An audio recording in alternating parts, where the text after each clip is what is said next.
Welcome sa panibagong yugto ng pag-aaral ng globalisasyon. Ngayon ay ating tatalakayin ang pandaigdigang sistema ng mga estado. Malaking pagbabago ang naidulot ng teknolohiya upang maikonekta ang buhay ng mga tao dito sa ating daigdig.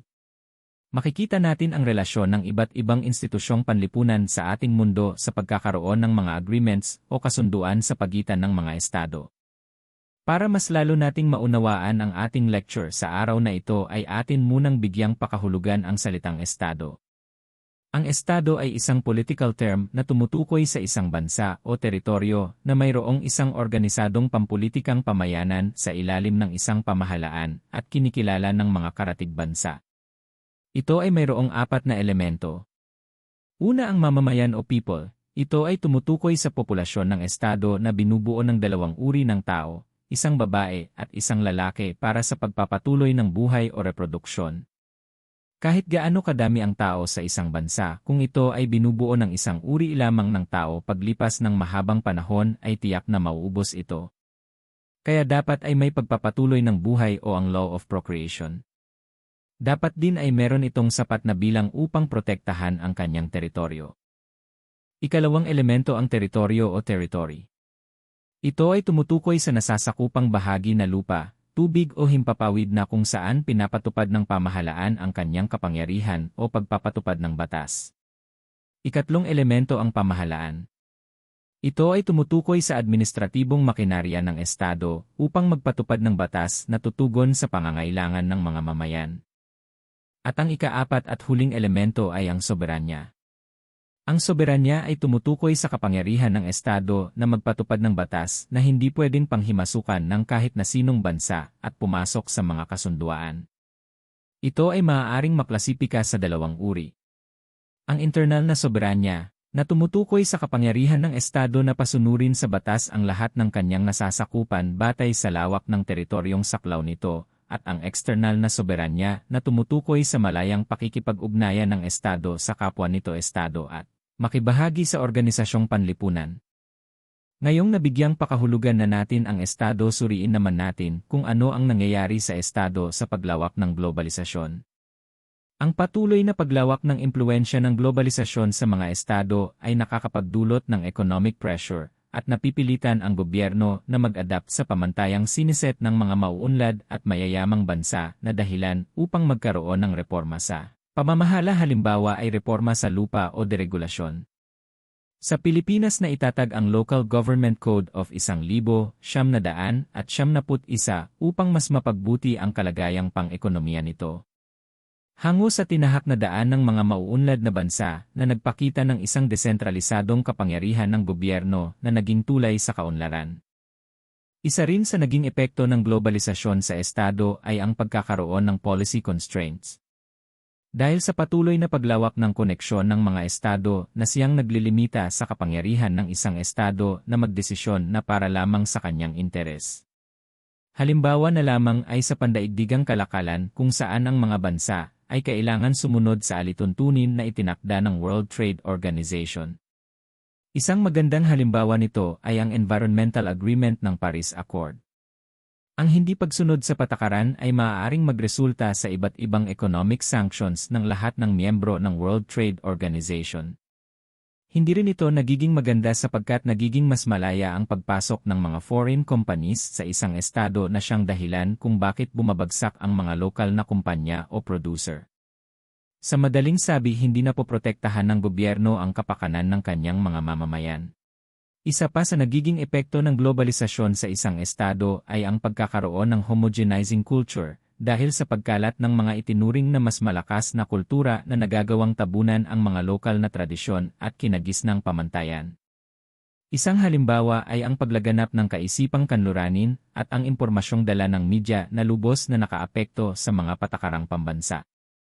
Idagdag pa natin ang pagkahumaling ng mga Pilipino sa mga fast food chains mula sa ibang bansa. Unti-unti nitong binago ang panlasa ng mga lokal tulad na lamang ng McDonald's at Starbucks. Nagdudulot ito ng malaking pressure sa gobyerno upang ibalanse ang pagpopromote ng lokal na kultura tulad ng pagkaing Pinoy at pagpapasok ng mga foreign investment na nagdadala ng foreign cuisine. Upang mas maunawaan natin kung bakit natin tinatamasa ang ganitong kalagayan, nararapat lamang na ating tuklasin kung paano tayo nakarating sa yugtong ito. Ito ay bunga ng mga malalaking desisyon na nahubog dahil sa mga nagdaang digmaan. Mula sa pagkakaisa ng mga bansa sa pagtutol sa Nazi rule ni Adolf Hitler ng Germany, na kung saan tinalakay sa American Jewish Congress noong ika-7 ng Marso 1934 sa Madison Square Garden sa New York. Dito ay nagkaroon ng mga kilos protesta laban sa mga hakbang ni Hitler at hinatulan ng mga mamamayan si Hitler sa kasong crime against civilization. Ito ay naging laman ng mga balita, partikular na ang medyang New York Times. Isa pang dahilan kung bakit naging maayos ang samahan ng mga estado ay dahil sa pagkakamaling nagawa ng mga bansa sa Europa. Ang pag-aakalang sila lamang ang mga taong sibilisado, lalo na ang mga taong may relihiyong Kristyanismo, at ang internasyonal na batas ay para lamang sa mga sibilisadong estado at hindi maa-apply sa mga barbaro. Taong 1880 iminungkahi ni James Lorimer na ang mga tao sa daigdig ay nahahati sa 3 kategorya at ito ay ang mga sumusunod: sibilisado, barbaro at mga malulupit na tao o hindi sibilisado. Ito ay naging sanhi ng opresyon, pagpatay at pananakop sa mga bansang itinuring na nangangailangan ng kanilang tulong upang gawing sibilisadong bansa. Dahil dito ay napagdesisyonan na buuin ang Victorian International Law na naghati sa daigdig batay sa pamantayang ng sibilisasyon ng Europa. Sa ilalim nito ay ang pagbibigay ng karapatan sa mga bansang sibilisado. Ang international law ay naitatag upang maresolba ang mga hidwaan sa pagitan ng mga estado dahil sa kalabisan ng soberanya ng isa pang estado. Ngunit ang patakarang ito ay para sa kanila lamang. Para sa kanila, ang mga mapupusok na tao ay nararapat lang din harapin sa isang disibilisadong paraan sa pamamagitan ng brutal na paraan. Ito ay nagbigay daan sa isang legalized violence. Sa kanilang pananaw, ang mga savages ay hindi kumikilala ng otoridad na hindi ginagamitan ng puwersa, kaya nararapat lamang na sila ay magpakita ng matinding demonstrasyon ng kanilang superioridad sa teknolohiya. Sa isang banda, natatangi ang bansang Japan sa Asya na nakakuha ng pagkilala bilang isang sibilisadong bansa sa Asya. Dahil sa geographical na lokasyon nito, at bago pa man dumating ang mga Europeo, ay mayroon na itong isang malakas na puwersang militar. Dahil na rin sa kaalaman nito sa paggamit ng iba't ibang armas tulad ng baril at hindi gasinong kalakasang pang-ekonomiya, hindi ito naging kaakit-akit para sa mga Europeo na sakupin. Ang bansang Japan ay naging mahigpit sa pagpasok ng mga impluwensya mula sa ibang bansa, lalo na sa larangan ng ekonomiya at pakikipagkalakalan. Nilimitahan din ng kanilang pamahalaan ang paglaganap ng Kristyanismo at nagsilbing hamon sa paniniwala ng mga Europeo na kaakibat ng sibilisadong buhay ang Kristyanismo. Ginawa din ng bansang Hapon ang pakikiisa sa mga international conventions at pagbabago sa kanilang civil code at criminal code, at gayon din ang makipag-negotiate na tanggalin ang di patas na kasunduan lalo na pagdating sa usaping taripa. Noong ika-19 na siglo ay umangat ang Japan bilang isang superpower at nagsimulang manakop. Isang patunay ang kanilang pagkapanalo sa Russia, Korea at China. Masasabing nakatamo ng isang kakaibang achievement ang bansang Japan. Yan ay ang pag-abot ng mga standards ng isang sibilisasyon ng isang bansang hindi Kristiyano at hindi rin taga-Europa.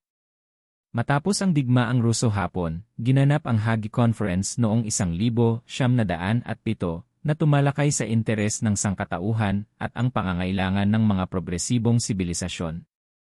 Pagpasok naman ng taong 1919 hanggang 1936 umusbong ang Liga ng mga Bansa. Sa pangunguna ng Pangulong Woodrow Wilson ng Estados Unidos sa kanyang talumpati sa Kongreso ay ang kanyang mungkahi sa pagtatatag ng isang pangkalahatang asosasyon ng mga bansa na naglalayong magkaroon ng pagtutulungan, kapayapaan at seguridad sa mga magiging miyembro nito. Ngunit nabigo ito dahil sa mga bansang may mataas na ambisyong pampolitiko-militar tulad ng Britanya at Pransya at nabuwag sa pagtatapos ng ikalawang digmaang pandaigdig. Ang ikalawang digmaang pandaigdig ay ang paglalaban sa pagitan ng Allied Forces at Axis Power. Taong 1941 hanggang 1944. Bunga ng pagbagsak ng ekonomiya, kawalan ng trabaho, inflation at pagsasarado ng mga negosyo at idagdag na rin ang pagmamaltratong naranasan ng Germany. ay siyang naging daan sa paghihimagsik nito at pagbuo ng alyansa sa Japan at Italia upang mapunan ang pangangailangan nito ay siyang pagkakatatag ng Axis power. Ito naman ay kinundina ng grupong Allied na binuo ng Amerika, Britanya, Pransya at Russia. Sa pagtatapos ng digmaan ay natalo ang Axis powers at naging dahilan bakit ito nahati ang bansang Germany. Ang pagkakatatag ng East at West Germany sa pamamagitan ng Berlin Wall ay naging tulay upang makontrol ng Estados Unidos at Russia ang mga mamamayan ng Germany. Taong 1970 nang tuluyang buwagin ang pader na ito. Isang taon matapos ang ikalawang digmaang pandaigdig ay nakaambang maganap ang isa na namang malawakang digmaan. Kaya naman upang masugpo ito ay itinatag ng Estados Unidos sa pangunguna ng Pangulo ng Amerika na si Franklin Roosevelt at Winston Churchill ng Britanya ang pagtatatag ng United Nations na naglalayong ipalaganap ang kapayapaan, pagkakaisa at seguridad ng mga estado sa daigdig. Oktubre 24, 1945 ay matagumpay na naitatag ito na binubuo ng 6 na ahensya na siyang maangasiwa sa mga kaanib nito. Ano sa palagay mo? Tayo ba ay nabubuhay sa isang mundo ng batas o isang mundo ng internasyonal na anarkiya? Comment down below. Hanggang dito na lamang at see you sa next video upang pag-usapan natin ang United Nations.